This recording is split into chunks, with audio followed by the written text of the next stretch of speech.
El miedo tiene un poder silencioso, no grita, no se impone, pero dirige tu vida desde la sombra. No es un enemigo externo al que puedas vencer con un golpe, es una voz interna que te susurra: no lo intentes, no eres capaz, vas a fracasar. Y sin darte cuenta, esa voz va robándote tu libertad. Ahora dime, ¿cuántas veces has dejado de hablar, de actuar o de soñar, solo por creerle al miedo? Si quieres aprender a vivir como los estoicos, más libre y con más coraje, suscríbete y deja tu like. No por mí, sino porque hasta los sabios saben que la disciplina también empieza con un pequeño acto. El miedo no es nuevo. No nació contigo ni conmigo, es tan antiguo como la humanidad. Los estoicos ya lo observaban con la misma claridad con la que miraban el cielo o el mar. Ellos entendían que la raíz del miedo no está en los objetos ni en las personas, sino en nuestra manera de pensar sobre ellos. Epicteto lo resumía así: no nos afecta lo que sucede, sino lo que pensamos acerca de lo que sucede. Cuando tememos, lo que en realidad tememos no es la realidad misma, sino la interpretación que hacemos de ella. Nos aterra perder la aprobación de otros, que nuestra reputación se vea dañada, que nuestro dinero desaparezca, que la vida nos quite seguridades que nunca fueron nuestras. Y, sin embargo, lo que está fuera de nuestro control nunca nos ha pertenecido realmente. Marco Aurelio lo escribió en sus Meditaciones: la pérdida no es otra cosa que un cambio. ¿Cómo puede asustarte perder lo que nunca estuvo en tus manos? Los estoicos distinguían dos formas de miedo. La primera, el miedo natural, que nace de la prudencia. Es el que te impide caminar por un precipicio, tocar el fuego con la mano, o lanzarte sin pensar en las consecuencias de tus actos. Este miedo es un aliado, un instinto que preserva tu vida. No es irracional, es un recordatorio de que el peligro existe y de que debes actuar con sabiduría. El problema está en el segundo tipo de miedo, el ilusorio. Ese que no se apoya en hechos, sino en escenarios inventados por tu mente. Es el miedo que te paraliza antes de hablar en público, aunque no haya nadie con una espada esperando tu error. Es el miedo que te hace callar lo que piensas, aunque tu verdad no suponga ninguna amenaza real. Es el miedo que te encadena a un trabajo que odias, a una relación rota o a una vida que no es tuya, simplemente porque imaginas catástrofes en cada paso hacia adelante. Séneca lo sabía bien: sufrimos más en la imaginación que en la realidad. Y no exageraba. ¿Cuántas veces el miedo te ha pintado un futuro oscuro, que luego nunca llegó? ¿Cuántas noches de insomnio pasaste anticipando problemas que al amanecer habían perdido todo su poder? La mente humana tiene esa habilidad cruel: hacerte vivir 100 muertes antes de morir una sola vez. El miedo ilusorio es como un teatro interno. Tú eres el espectador y también el actor, representando tragedias que quizá nunca sucedan. Y lo más paradójico es que, al temer constantemente, terminas atrayendo lo mismo que intentabas evitar.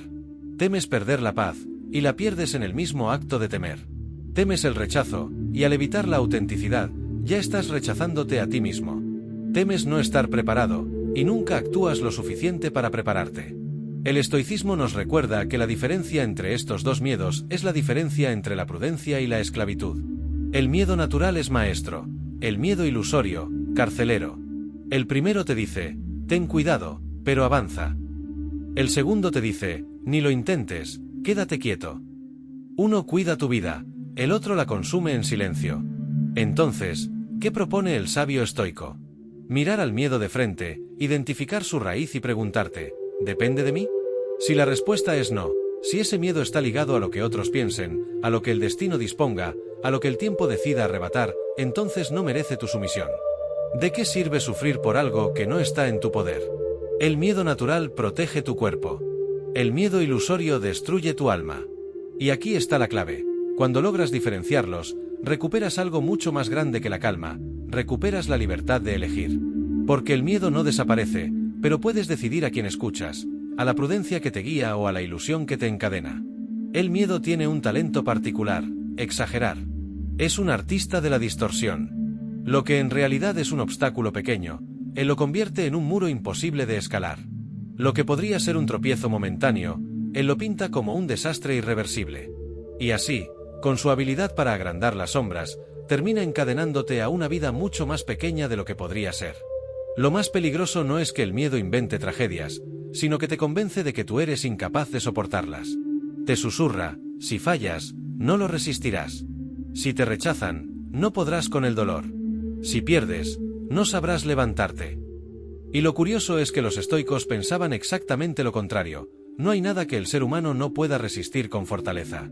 Marco Aurelio escribía: si te es insoportable, entonces te destruirá. Pero si no te destruye, entonces puedes soportarlo. Así que, ¿por qué temerlo? El miedo exagera consecuencias, y al hacerlo, te quita la libertad de actuar por convicción. Ya no decides lo que quieres, sino lo que menos te duele. Y cuando vives evitando el dolor imaginario, dejas de buscar la verdad, el crecimiento y la autenticidad.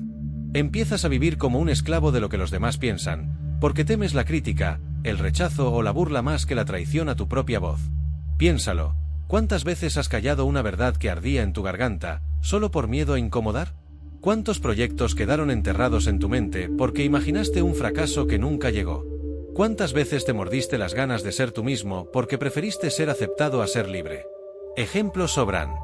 Estás a punto de presentar un proyecto que podría abrirte nuevas puertas, pero la voz del miedo te dice que harán pedazos tu idea, que te señalarán por ingenuo, que quedarás en ridículo. Y entonces retrocedes, no porque realmente suceda, sino porque el miedo ya te convenció de que el dolor sería insoportable. O evitas una conversación incómoda, de esas que podrían salvar una relación, simplemente porque temes al conflicto. En tu mente, imaginas discusiones interminables, rupturas inevitables, heridas irreparables. Pero al huir, condenas esa relación al deterioro lento y silencioso. O guardas silencio en un momento decisivo, porque temes el rechazo. No defiendes lo que piensas, no dices lo que sientes. Y así, poco a poco, construyes una prisión con barrotes invisibles, los de la aprobación ajena. Lo trágico es que, cuando el miedo gobierna, ni siquiera necesitas enemigos externos. Tú mismo te conviertes en tu carcelero. Te censuras antes de hablar, te juzgas antes de actuar, te castigas antes de intentar.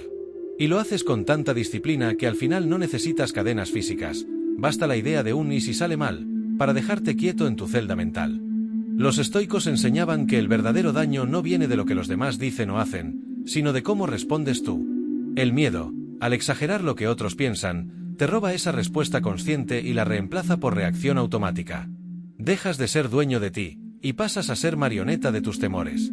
La paradoja es clara: en tu intento de evitar el dolor, acabas sufriendo un dolor mayor. El dolor de la renuncia, de la frustración, de la vida no vivida. El miedo te promete seguridad, pero te entrega cadenas.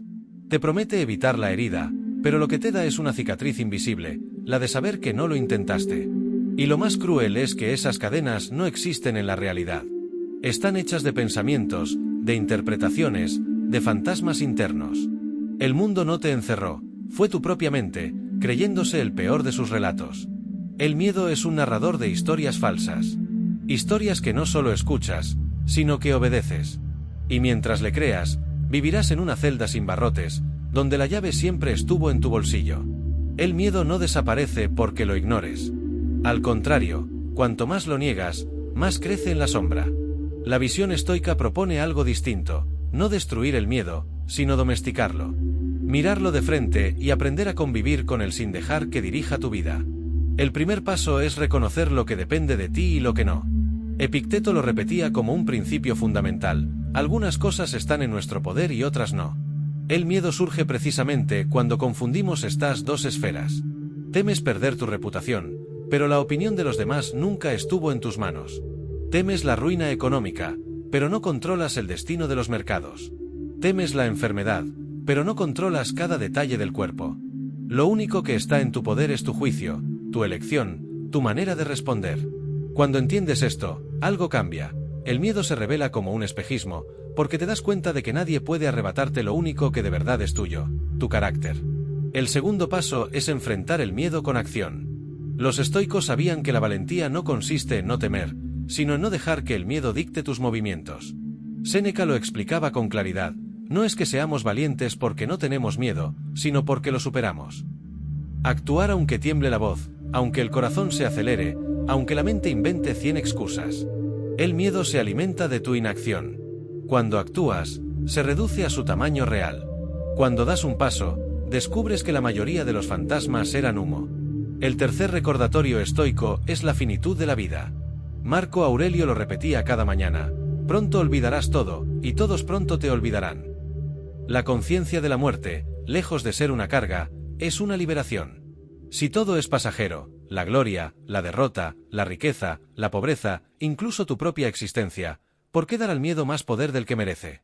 La vida es demasiado breve para ceder tus días a un enemigo que solo existe en tu mente. Pensar en la muerte no es morboso, es un ejercicio de claridad. Nos recuerda que cada instante que perdemos por miedo es un instante que nunca volverá. Además de estas ideas, los estoicos practicaban ejercicios concretos para entrenar la mente contra el miedo. Uno de ellos era la visualización negativa, imaginar la pérdida de lo que amas, la caída de lo que posees, la ausencia de lo que disfrutas. No para deprimirte, sino para prepararte. Cuando aceptas de antemano que todo puede cambiar o desaparecer, el miedo a perder se disuelve. Lo que llegue, ya lo esperabas. Lo que se quede, lo disfrutas con mayor gratitud. Otra práctica era la reflexión diaria. Cada noche, Séneca revisaba sus actos. ¿Dónde fui valiente? ¿Dónde cedí al miedo? Esa mirada sincera al final del día no busca condena, sino corrección. Al identificar los momentos en que el miedo te gobernó, poco a poco lo reduces al exponerlo a la luz de tu conciencia. Y finalmente, la indiferencia ante lo externo. No indiferencia como apatía, sino como libertad interior. Los estoicos llamaban a esto adiápora, las cosas indiferentes, riqueza, fama, poder, salud. No son ni buenas ni malas en sí mismas, solo adquieren valor según cómo las uses.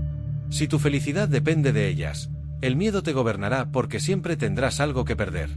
Pero si aprendes a verlas como accesorios, no como cimientos, entonces el miedo ya no tendrá donde sujetarse. El camino estoico no promete eliminar el miedo. Promete algo más profundo, enseñarte a caminar con él sin arrodillarte. Reconocer que está ahí, pero no obedecerlo. Usarlo como recordatorio de tu fragilidad, pero no como excusa para renunciar a tu libertad. Porque el miedo, visto desde la razón y la práctica, deja de ser una cárcel y se convierte en un maestro. Te enseña lo que valoras, te muestra tus apegos, te revela la magnitud de tu imaginación. Y al mismo tiempo, te invita a elegir. ¿Quieres seguir prisionero de lo que inventa tu mente, o quieres vivir con la serenidad de quien sabe que nada externo puede robarle lo esencial? El miedo es un espejismo. Se disfraza de gigante, pero cuando lo miras con calma descubres que estaba hecho de humo. No es que no exista, es que no tiene la fuerza que tú le das.